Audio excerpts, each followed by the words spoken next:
Hello दोस्तों, हम आज स्टार्ट करने वाले हैं आपका फोर्थ सॉल्ट जो आपका नेसेसरी है, जो आपको पता होना चाहिए। इसका नाम क्या है दोस्तों? Plaster of Paris. इस सॉल्ट को हम क्या कहते हैं? प्लास्टर ऑफ पेरिस, जिसको हम पीओपी के नाम से भी जानते हैं। और ये आपका सॉल्ट, आप इससे बहुत ज्यादा फेमिलियर है, आप इसको रोज अपनी डे टू डे लाइफ में कहीं ना कहीं देखते होंगे। ठीक है, कैसे आपको पता चलेगा वो सब हम जानेंगे। तो आज हमारा है प्लास्टर ऑफ पेरिस। आइए इसको स्टार्ट करते हैं। प्लास्टर ऑफ पेरिस, जिसको हम पीओपी के नाम से भी जानते हैं, इसका केमिकल फॉर्मूला क्या होता है? इसका केमिकल फॉर्मूला क्या होता है? इसका केमिकल फॉर्मूला है दोस्तों CaSO4 डॉट हाफ H2O। ये रहा CaSO4 डॉट हाफ H2O।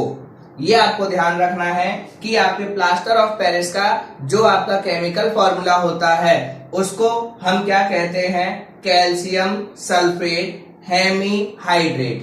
क्या कहते हैं पूरा नाम? Calcium sulphate hemihydrate. अब आपको यहाँ पे पॉइंट क्या है कि जब आप अपने एकेडमिक की बात करेंगे उसमें आपको यही पूरा नाम याद होना चाहिए, बट जब आप कंपटीशन की बात करेंगे या जनरल लाइफ की बात करेंगे तो आप उसमें पीओपी का फॉर्मूला सिंपल कैल्शियम सल्फेट भी बोल सकते हैं। वहां पे अगर आपसे पूछेगा कोई, आप किसी के साथ बात कर रहे हैं और उसने आपसे क्वेश्चन पूछा कि भाई पीओपी क्या होता है या उसका फॉर्मूला क्या है, तो आप सिंपल बोल देंगे calcium sulphate is known as plaster of Paris और पीओपी। ठीक है, वहां पे ऑब्जेक्शन नहीं है। बट क्योंकि जब आप एकेडमिक सेशन पढ़ रहे हैं और आप 100 मार्क्स की प्रोसीड कर रहे हैं या मैक्सिमम मार्क्स की तरफ, तो आपको ये छोटे छोटे पॉइंट्स ध्यान रखने हैं, क्योंकि आपके ये मार्क्स डिडक्ट करते हैं। तो आपका पॉइंट क्या हुआ? आपके एकेडमिक के लिए आंसर होगा CaSO4 डॉट हाफ H2O। ये है आपका प्लास्टर ऑफ पेरिस का फॉर्मूला। ठीक है, और जब आप नॉर्मल 1 to 1 टॉक करेंगे या कॉम्पिटेटिव में अगर लिखा आता है हाफ H2O तो बहुत अच्छी बात है, नहीं तो आप ऑप्शन CaSO4 को ही टिक लगाएंगे। ये मैं कब की बात कर रहा हूं? SSC, CPO, SI, PCS, ठीक है, या फिर आपका ग्रुप डी, कोई भी एंट्रेंस एग्जाम जो आप गवर्नमेंट जॉब के लिए देते हैं उनमें कई बार ये जो हेमीहाइड्रेट है इसको स्किप कर दिया जाता है। तो वहां पे आपको पॉइंट क्लियर हो गया। आप एकेडमिक पे क्या याद रखना है? Calcium sulphate hemihydrate. क्या? कैल्शियम सल्फेट हेमीहाइड्रेट, ये इसका पूरा नाम है। सिंबल क्या है? Representation CaSO4 dot half H2O। जब आप किसी से बात करेंगे तो आप सिंपल भी बोल सकते हैं calcium sulphate is the chemical formula of plaster of Paris. वहां पे ये एक्सेप्टेबल है, बट एकेडमिक में नहीं है। ठीक है, आपको फॉर्मूला पता चल गया। अब ये क्या है? बेसिकली दोस्तों दो नाम से पूछा जा सकता है। एक तो बहुत सिंपल सा जो आपको क्लियरली दिख रहा है, plaster of Paris. What is plaster of Paris? Right it's preparation and uses. बहुत सिंपल क्वेश्चन। दूसरा क्वेश्चन अगर उसको टफ बनाना है टीचर को, एग्जामिनर को, तो वो क्या पूछेगा? What is calcium sulphate hemihydrate? Right it's formula, preparation and uses. तो आपको इसलिए ये नाम भी पता होने चाहिए, क्योंकि आपके क्या होते हैं, जब आपके बोर्ड का एग्जाम होता है उसमें क्वेश्चन को ट्विस्ट करने के लिए, मॉडिफाई करने के लिए टीचर इन नामों से भी क्वेश्चन को दे देता है। इसलिए मैं ये आपको साथ के साथ चीजें बताता हूं। क्लियर हो गया? प्लास्टर ऑफ पेरिस को हम कैल्शियम सल्फेट हेमीहाइड्रेट भी कहते हैं, जिसका केमिकल फॉर्मूला होता है CaSO4 डॉट हाफ H2O। अब ये हाफ H2O क्या है? ये हाफ H2O, जो हाफ H2O है, इसको हम कहते हैं वाटर ऑफ क्रिस्टलाइजेशन, जैसे कि हमने सोडियम कार्बोनेट में भी पढ़ा था। ठीक है, वो भी बताऊंगा अभी, बट पहले इस हेडिंग को कंप्लीट कर लें। अब आते हैं दोस्तों इसकी प्रिपरेशन पे। इसकी प्रिपरेशन कैसे होती है? इसकी प्रिपरेशन बहुत आसान है। क्या करते हैं हम? जिप्सम लेते हैं। क्या लेते हैं दोस्तों? जिप्सम। आपने जिप्सम को लिया और जिप्सम को लेने के बाद आप उसको 373 केल्विन पे क्या करते हैं? हीट करते हैं। आप जिप्सम को 373 केल्विन पे क्या करते हैं दोस्तों? हीट करते हैं। इसमें से वाटर का 1.5 मॉलिक्यूल बाहर निकल जाता है। वाटर का कितना मॉलिक्यूल बाहर निकल जाता है? 1.5, और कितना बचता है? आधा। CaSO4 dot half H2O। ये आपका बन गया प्लास्टर ऑफ पेरिस, और ये आपका क्या बन के तैयार हो गया? ये वाटर जो है वो बाहर निकल जाएगा इतना। क्लियर। तो ये इसकी प्रिपरेशन है, बहुत सिंपल, इसमें कुछ भी नहीं है। ठीक है, तो प्रिपरेशन में आप क्या लिखेंगे दोस्तों, प्रिपरेशन में लिखेंगे when we heat gypsum at 373 Kelvin, then 1.5 water molecule release and we obtain plaster of Paris which is CaSO4.12H2O। ये पूरा आप सेंटेंस लिख सकते हैं, पर ये केमिकल रिएक्शन मस्ट है, ये केमिकल रिएक्शन मस्ट है। ठीक है, अगर आप इसको और शॉर्ट में लिखना चाहें तो क्या लिख सकते हैं, gypsum when gypsum heat we obtain plaster of Paris. ये सबसे सिंपल है, बट इसमें क्या होता है कि जो 100 की तरफ प्रोसीड कर रहे हैं ना, वो ऐसी गलती ना करें, क्योंकि उनके बिना मतलब मार्क्स कट सकते हैं। तो मैं नहीं चाहूंगा, मैं चाहूंगा जो आप पूरी चीज सीख लीजिए, शॉर्ट तो आप अपने आप बना सकते हो। ठीक है, when gypsum heat we obtain plaster of Paris and 1.5 water molecule, कहानी खत्म। क्लियर हो गया। तो ये आपका पॉइंट है जो आपको क्या पता होना चाहिए, प्रिपरेशन।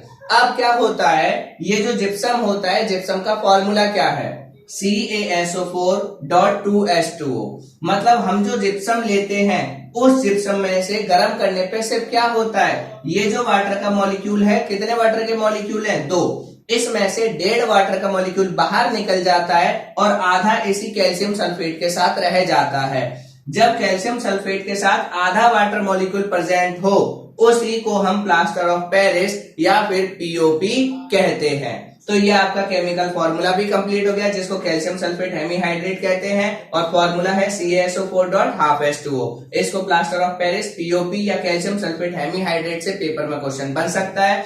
दूसरा, इसकी प्रिपरेशन, जिप्सम को आप 373 केल्विन पे हीट करेंगे तो आपका 1.5 वाटर मॉलिक्यूल बाहर निकल जाएगा और कैल्शियम सल्फेट हेमीहाइड्रेट बचेगा, जिसको हम पीओपी के नाम से जानते हैं। तो आपकी ये 2 चीजें क्या हो गई दोस्तों, कंप्लीट हो गई।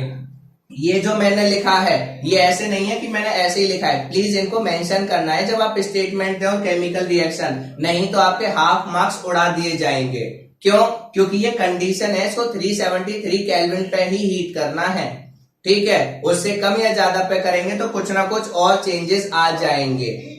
समझ में आ गई बात। तो ये आपके क्या हो गए, केमिकल फॉर्मूला भी क्लियर हो गया, आपकी प्रिपरेशन भी क्लियर हो गई, 2 चीजें आपकी क्लियर। अब हम चलते हैं तीसरी चीज पे, जिसको हम कहते हैं यूजेस। आपके केमिकल फॉर्मूला कंप्लीट पीओपी का, उसकी प्रिपरेशन कंप्लीट हो गई। किससे बनाते हैं, जिप्सम से। जिप्सम को जब हीट करेंगे तो कैल्शियम सल्फेट हेमीहाइड्रेट बनेगा और 1.5 वाटर का मॉलिक्यूल बाहर निकल जाएगा। ठीक है, इसमें यूजेस पर चलने से पहले एक बात और, जो क्वेश्चन बनता है पेपर में, जो क्वेश्चन बनता है, क्या बनता है, व्हाई वी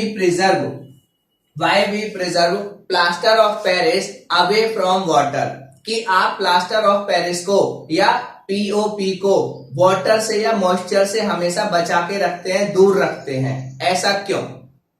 आप पहले ये समझ लीजिए कि ये डेली लाइफ में प्लास्टर ऑफ पेरिस दिखता कहाँ है दोस्तों। जो आप व्हाइट सीमेंट कराते हैं ना, क्या कराते हैं, व्हाइट सीमेंट। मैं सिर्फ आपकी ये नहीं कह रहा कि पेंट नहीं, क्या व्हाइट सीमेंट, जिसको पुट्टी भी कहते हैं आम भाषा में। तो जब आप पुट्टी कराते हैं या व्हाइट सीमेंट कराते हैं दीवारों पर, उसको चिकना करने के लिए, सरफेस को चिकना बनाने के लिए, क्लियर।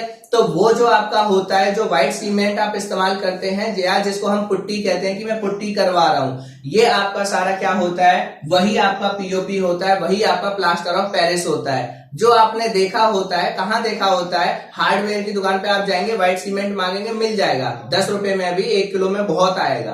क्लियर। तो इसको आप डेली आप देख सकते हैं। बनता कैसे है, जिप्सम को हीट करेंगे 373 पे तो ये बन जाएगा। अब इसमें क्वेश्चन क्या है कि प्लास्टर ऑफ पेरिस को वाटर से या मॉइस्चर से बचा के रखना चाहिए हमेशा, पानी इसके पास ना पहुंच जाए। क्यों? ऐसा रीजन क्या है, देखिए ऐसा रीजन क्या होता है। ये आपका क्या है दोस्तों, प्लास्टर ऑफ पेरिस CaSO4.12H2O। जैसे ही इसको वाटर मिलता है, जैसे ही इसको वाटर या मॉइस्चर मिलता है, ये फर्दर तुरंत फटाफट किस में कन्वर्ट हो जाता है, बिना इंतजार किए हुए, ये रहा, ये फिर से किस में कन्वर्ट हो जाता है, जिप्सम में। ठीक है, ये जो आपका पीओपी है, जैसे ही इसको मॉइस्चर मिलेगा या वाटर मिलेगा, मॉइस्चर या वाटर आप यहाँ पे कह सकते हो कितना, 1.5 वाटर मॉलिक्यूल, बट आप वाटर भी लिखेंगे तो कंसीडरेबल है। ठीक है, तो आपका जैसे ही प्लास्टर ऑफ पेरिस को वाटर मिलेगा या मॉइस्चर मिलेगा, तुरंत बिना किसी इंतजार के तुरंत ये किस में बदल जाएगा, जिप्सम में। और ये जिप्सम जो इसके बाद जो बनेगा जिप्सम, ये बहुत आपका हार्ड सब्सटेंस होगा, बहुत ज्यादा क्या होगा, हार्ड सब्सटेंस। अगर नहीं यकीन आए तो इसको आप कर सकते हैं, इसमें खर्चा कुछ नहीं है।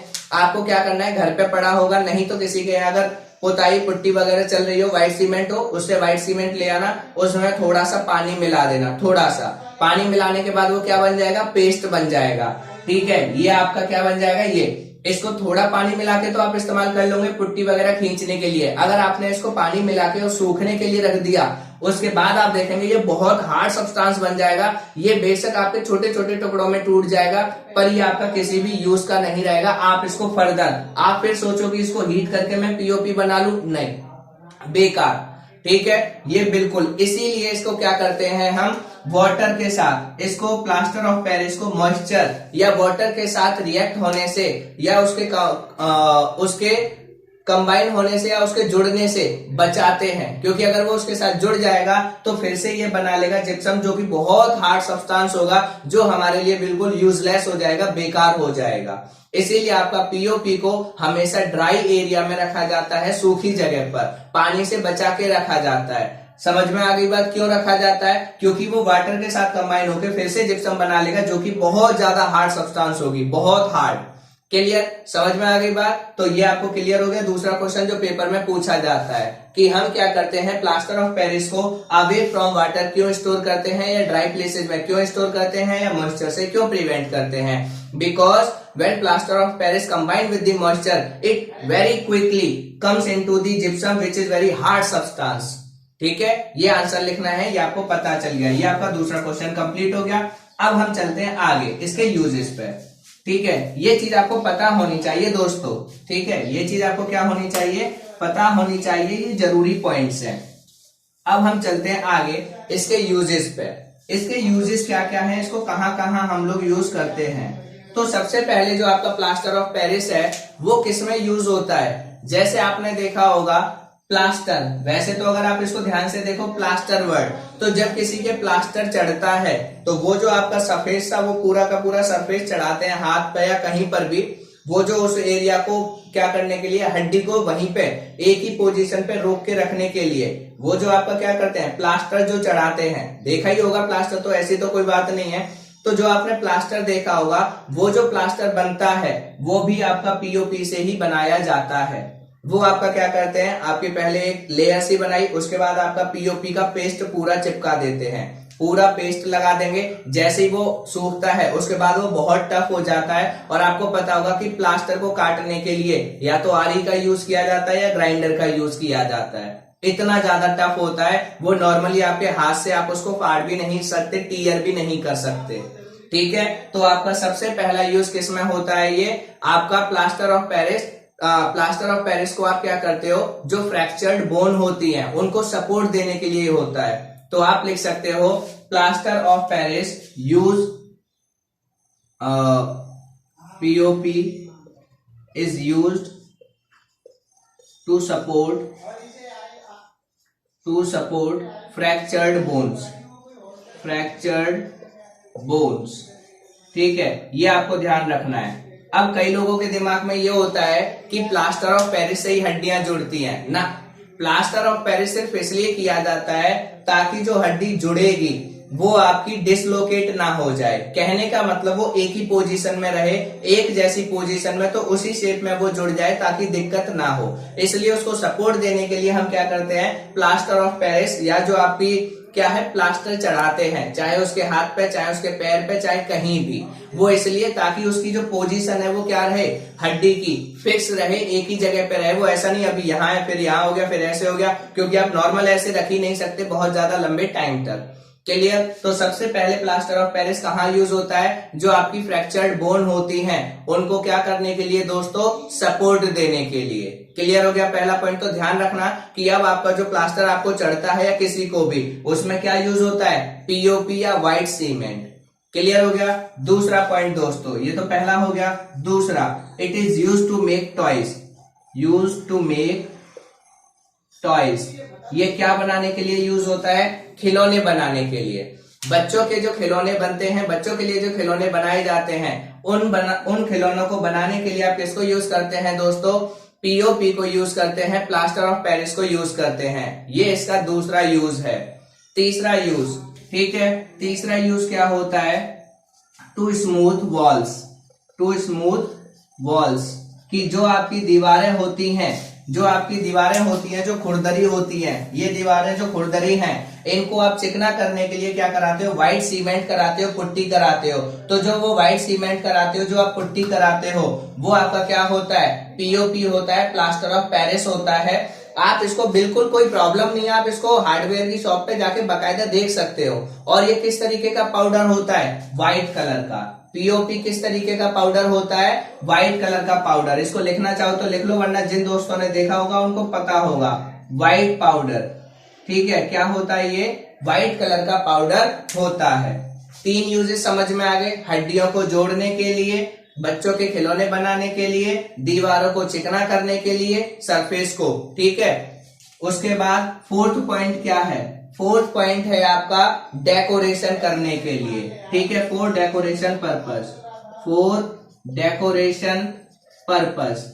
अब डेकोरेशन का मतलब क्या है कि आप कई बार होटलों में जाते हैं, या फिर आपके क्या होता है, किसी रेस्टोरेंट में जाते हैं, या फिर आप घर में ही सीलिंग वगैरह निकलवाते हैं, या अच्छे अच्छे डिजाइन बनवाते हैं, अपनी दीवारों पे फूल बनवाते हैं, या फिर कुछ और अलग अलग डिजाइन बनवाते हैं, सीलिंग वगैरह निकलवाते हैं। ये जो आप दीवार के ऊपर डिजाइन बनवाते हैं, ये सब भी किसकी वजह से पॉसिबल है? पीओपी की वजह से, प्लास्टर ऑफ पेरिस की वजह से। तो प्लास्टर ऑफ पेरिस आपका कहां कहां यूज हो गया? हड्डियों को जोड़ने के लिए, मतलब हड्डियों को जोड़ने में जो सपोर्ट देता है उसके लिए प्लास्टर में। उसके बाद खिलौने बनाने के लिए। उसके बाद आपकी जो दीवारें होती हैं उनके सरफेस को चिकना करने के लिए। उसके बाद घरों में डेकोरेट, ठीक है, घरों में जो आप डेकोरेशन करते हैं छत के ऊपर, सीलिंग वगैरह निकलवा के, फूल वगैरह बनवा के, डिजाइन वगैरह बनवा के, ताकि आपको अच्छी लगे वो चीजें देखने में, वो सब कुछ पॉसिबल होता है किसकी वजह से?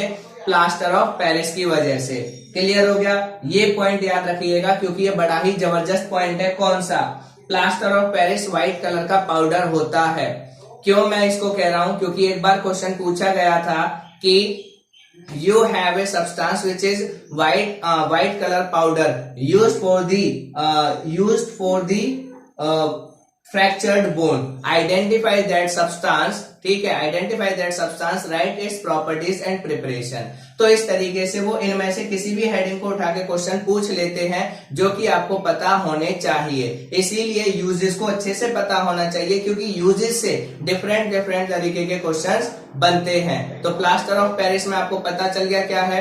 प्लास्टर ऑफ पेरिस का सीधा क्वेश्चन पूछ सकता है, ठीक है। दूसरा पूछेगा कैल्शियम सल्फेट हेमीहाइड्रेट, ठीक है, calcium sulphate hemihydrate, right it's another name. उसके बाद उसका इसकी प्रिपरेशन, इसके यूजेस, ये पूछ सकता है। उसके बाद आपसे पूछ सकता है कि आपका फ्रैक्चर्ड बोन में एक सब्सटेंस फ्रैक्चर्ड बोन में यूज होता है, उसको आइडेंटिफाई कीजिए, उसकी प्रिपरेशन लिखिए। तो वो डिफरेंट तरीके से क्वेश्चंस पुट अप हो सकते हैं। तो जो आपके क्वेश्चंस आए हुए हैं मैंने वो बताए हैं, बट ये व्हाइट कलर वाला पाउडर मैं क्यों बता रहा हूँ, जरूरी है, अभी आपको क्लियर हो जाएगा जब मैं क्रिस्टलाइजेशन ऑफ वाटर की बात करूंगा। हमारे चारों सॉल्ट तो कंप्लीट हो गए दोस्तों।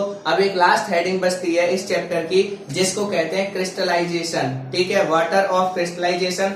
उसको और समझ लीजिए, उसके बाद ये चैप्टर पूरा कंप्लीट, ठीक है। ये याद रखिएगा, पीओपी किस कलर का होता है? व्हाइट कलर का पाउडर होता है। ये आपके लिए जरूरी बात है।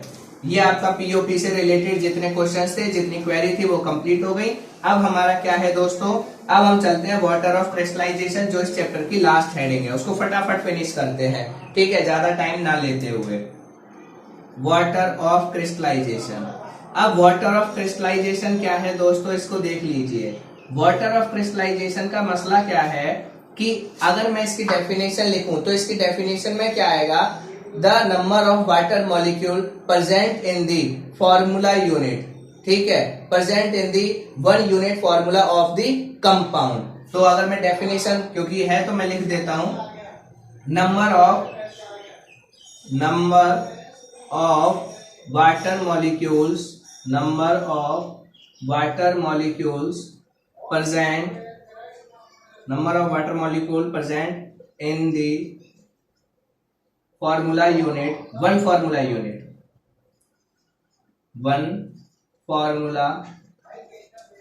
Unit of A compound. अब ये क्या है, ये थोड़ी सी डेफिनेशन आप लोगों के लिए टफ है, आप इसको इतना थोड़ा सा टफ लगेगा, बट मैं इसको आपको बहुत आसान बना देता हूं। आसान कैसे बना देता हूं, वन का मतलब क्या होता है, एक, यूनिट का मतलब भी वन होता है। तो कहने का मतलब, अगर आप कहते हैं कि मुझे वन यूनिट, केमिस्ट्री में एक वर्ड आता है जो 9th में आपने सीखा होगा कि जब हम लैब के अंदर जाते हैं तो किसी भी सब्सटेंस को ग्राम, किलोग्राम या टन या क्विंटल में नहीं नापते, किस में मांगते हैं दोस्तों, मोल की फॉर्म में। किस में मेजरली करते हैं, मोल। तो अगर आप क्या करते हैं, एक मोल, अगर आपने बोला कि मुझे एक मोल क्या दे दीजिए, एक मोल आप कैल्शियम सल्फेट दे दीजिए, एक मोल मुझे क्या दे दीजिए, कैल्शियम सल्फेट। तो कैल्शियम सल्फेट के 1 मोल के अंदर जितने वाटर मॉलिक्यूल प्रेजेंट होंगे उन्हें वाटर ऑफ क्रिस्टलाइजेशन कहेंगे। मतलब क्या हुआ कि आपने लैब में जाके, एक बॉक्स है उसमें आपका लिखा हुआ है कैल्शियम सल्फेट, उसमें आपने कितने निकाले, 1 मोल या 1 यूनिट आपने निकाला। अगर आपको 1 मोल समझ नहीं आ रहा तो आप 1 ग्राम समझ लीजिए भी हाल फिलहाल के लिए, बाकी मतलब इसका 1 मोल से ही है एक्चुअल।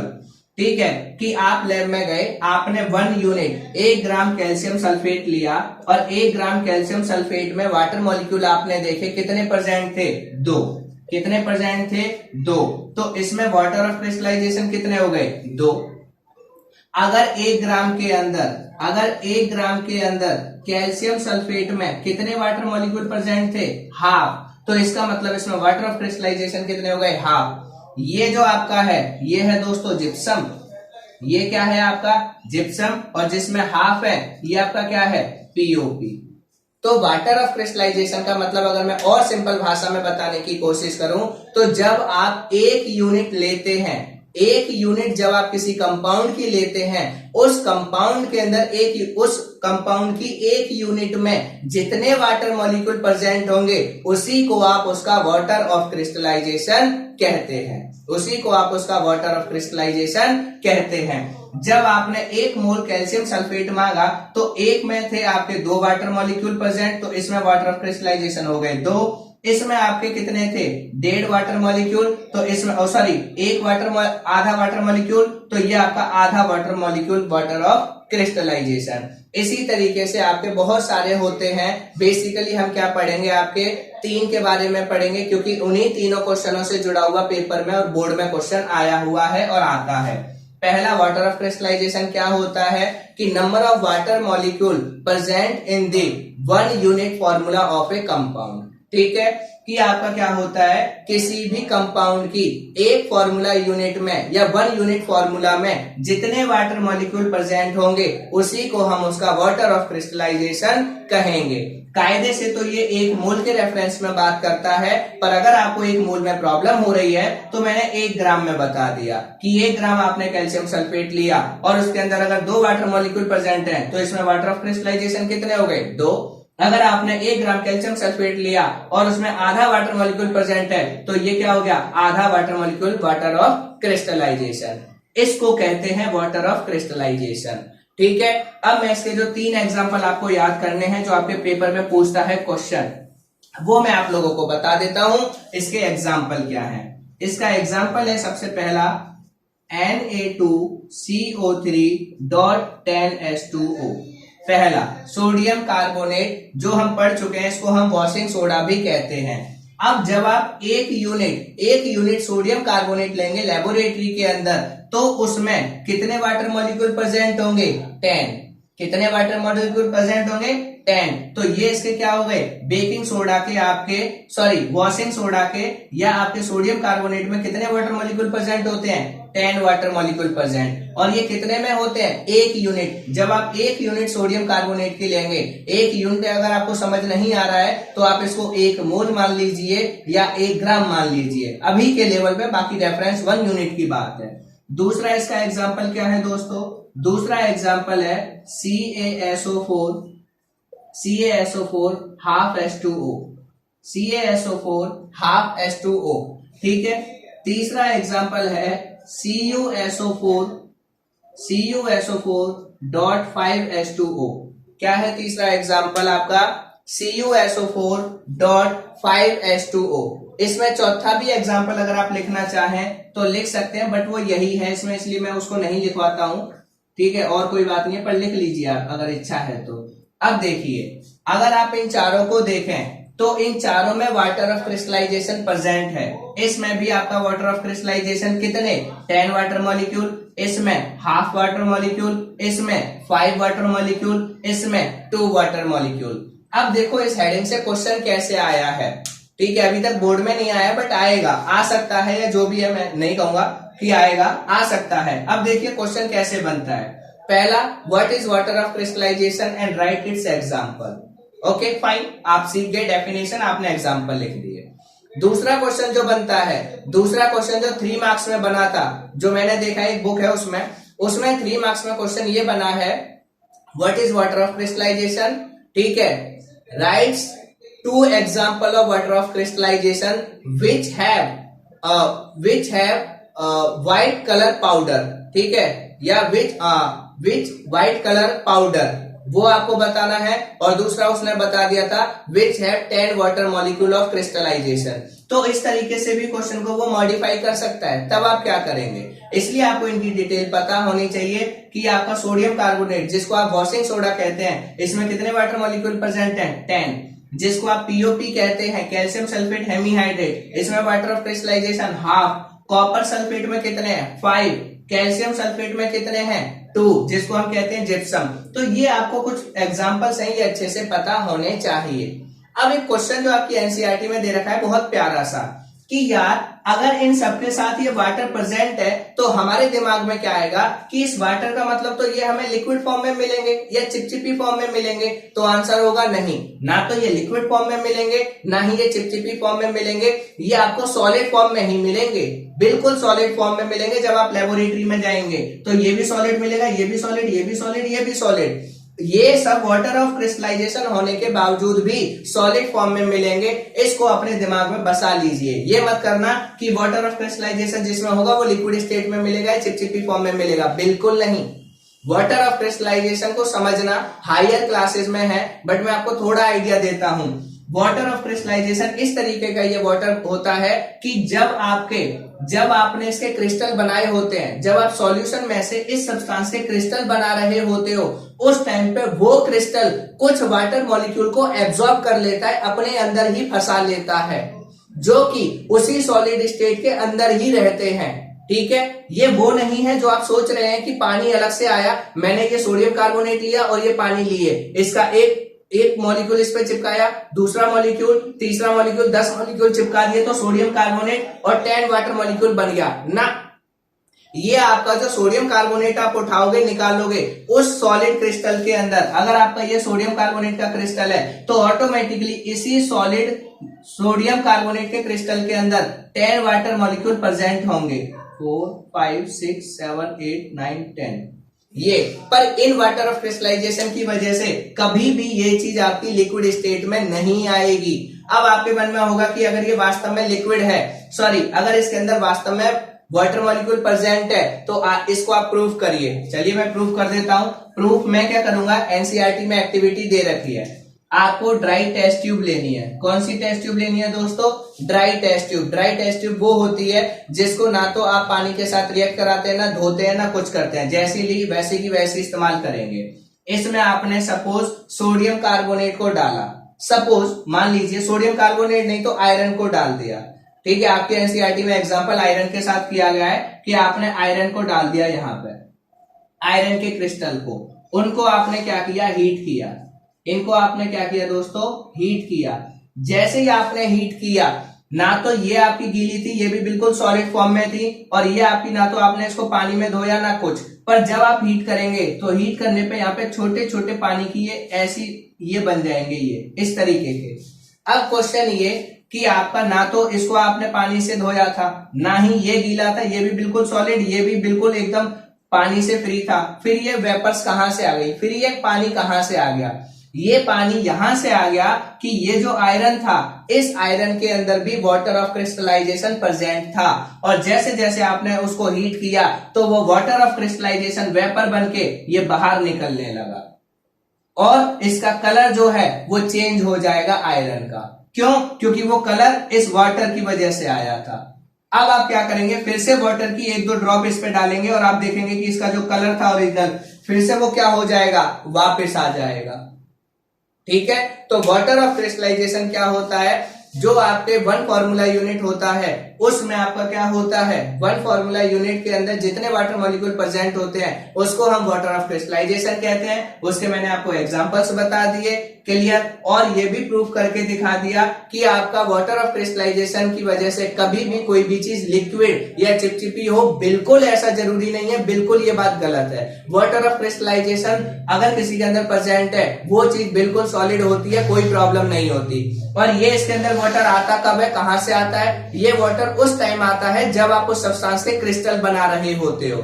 जब आप उस सब्सटेंस के क्रिस्टल बना रहे होते हो, ये वाटर मॉलिक्यूल इतने उसी टाइम पे एब्जॉर्ब कर लेता है जो उसी सॉलिड स्ट्रक्चर के अंदर फंस के रह जाते हैं। और ये कब गायब होते हैं, जब आप इसको हीट करते हैं तो ये वेपर की फॉर्म में ऐसे आपको दिखाई देते हैं। तब प्रूफ होता है कि हाँ यार, इनके अंदर ये तो हमें सॉलिड लग रहा था बट ये वास्तव में सॉलिड के बावजूद भी इसके अंदर कहीं ना कहीं वाटर प्रेजेंट है। और उसी वाटर मॉलिक्यूल को हम कहते हैं वाटर ऑफ क्रिस्टलाइजेशन। तो ये रहे सारे ये इसके, ये वाटर ऑफ क्रिस्टलाइजेशन याद कर लेना कि सोडियम कार्बोनेट या वॉशिंग सोडा में कितने होते हैं 10, आपके पीओपी में कितना होता है हाफ, कॉपर सल्फेट में 5 और आपके जिप्सम में कितने होते हैं 2। बस इतना ही है आपकी वीडियो में। ठीक है, आपका पूरा सेकंड चैप्टर कंप्लीट हो गया। इसमें कोई क्वेरी हो, कोई कमेंट, कोई डाउट हो तो कमेंट सेक्शन में डालिएगा। ठीक है, और वीडियो अच्छी लगी हो तो लाइक कीजिएगा और शेयर कीजिएगा और चैनल को सब्सक्राइब करना ना भूलें। Thank you.